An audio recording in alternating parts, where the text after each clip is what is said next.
या बातमीपत्राचे प्रमुख प्रायोजक प्लॅटिनम मॉल इंद्रधनु सोलापूर। सोलापुरातील सर्वात प्रतिष्ठित इंद्रधनु सोसायटीचा नवीन भव्य कमर्शियल प्रोजेक्ट आता रेल्वे स्टेशनच्या अगदी शेजारी शहराच्या मध्यवर्ती ठिकाणी। दर्शक हो, आता पाहणार आहोत एक महत्त्वाची बातमी। बेकायदेशीर शस्त्र तस्करी प्रकरणामध्ये पंजाब पोलिसांनी पकडलेल्या मोहोळ येथील महाराष्ट्र केसरी सिकंदर शेख याला आता पंजाब न्यायालयानं जामीन मंजूर केलाय।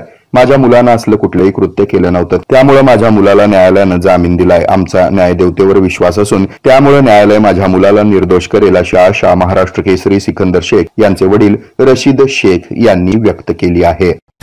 हे आहे मेट्रोकास्ट केबल नेटवर्क आणि आपण पाहत आहात द न्यूज प्लस बरच काही।